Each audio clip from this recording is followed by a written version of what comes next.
Morning Jack. Nde update yankhani ya DJ Warras. Yeti DJ Warras nabaga video na fotokotsonera ati anaphedwa mu December pa 16 December 2025. Anapita ku CBD amakayang'anira za nyumba anali ndi kampani ya security ndi anayitanidwa kuti apite akaone building ina kumeneko yomwe imachitidwa occupy ndi anthu. Yeti aini acha anamuyitana. Ndi atapita kumeneko anapeza kuti ku Johannesburg anapeza kuti anaomberedwa anaphedwa musewu. Ndi apolisi ananena kuti munthu amene wamuombera DJ Warras anali munthu woti anali ndi ma dreadlocks, anamuona pa CCTV anali ma dreadlocks komanso anali ndi munthu wina. Ndi akhala kwasakasaka nthawi yonse. Nde panopo anagwira munthu bambo wina dzina lake Victor Majola. Anamugwira ali mwindende sanampatse bail. Nde apezora agwiraso munthu wina dzina lake Armando Pacola. Armando ndi wa ku Mozambique. Auti amakhala ku South Africa ko illegally.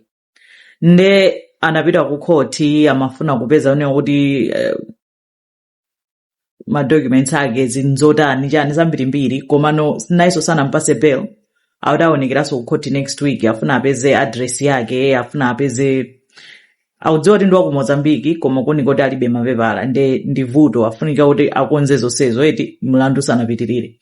Koma auti Armandoyo ndi amene ali yemwe anali munthu wa ma dreadlocks anamutchula chifukwa ataphedwa DJ Warras analengeza kuti mmodzi mwa anthu amene anamuombera anali ma dreadlocks. Ndi anachitidwa question akuti inono pati indi allegedly anapangidwa question. Armandoyo ndi wa zaka 25 ndi anafotokoza unena kuti analipidwa 7,000 rands. Analipo anthu atatu aliyense anapasidwa in total 25,000 ndi anagawana iye analandirapo 25,000 and akuti wavomera kuti anali ndi iyeyo ndi anzake koma atapita umeneko anali ndi ma dreadlocks anamuombera DJ Warras uja nkuthawa. Akuti anakasintha zovala nkubwereranso pamalo pamene panachitika zinthu patabwera pali mpungwepungwe pali apolisi chani anasintha zovala kupita kuti akamve kuti chikuchitika nchani ngati wina aliyense wamuona. Ndi chomwe anamva nchonena kuti anthu amanena kuti oomberayo ali ma dreadlocks ndi anathawaponso nkupita anakaduladula anakachotsa ma dreadlocks ake aja. Wachotsa ma dreadlocks ake anayika mu bag ngati mujumbo nkuthawa. Ndi ifati anachita mantha anathawa anabwerera kwawo ku Mozambique. Ndi 7,000 rands anatenga basi amati wathawa wapita kwawo. Komano ku Mozambique kuja this is within a month. Ku Mozambique kuja zinthu zasokonekera sizikuyenda. Makobidi ntchito chani amaona kuti kuli bwino ambwerereso kutiko South Africa. Nde atanapita all this is alleged. Atanapita kwa Sing'anga kukafunsa kunena kuti kodi ndikabwerera ku South Africa ndikakhala bwinobwino kapena ndimanga.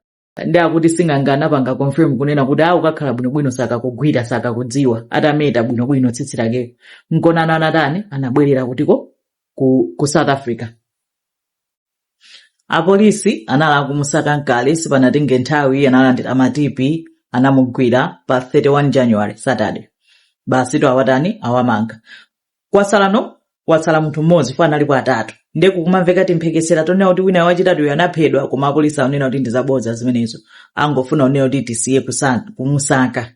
Koma for now agwira anthu awiriwa and kwakukulu afuna adziwe kuti amene anawatuma ndani, amene anawalipira 25,000 rands iyo ndi ndani. Koma milandu yake so far zomwe zikupangika ndi zilizo ndi zimenezo zikomo kwambiri.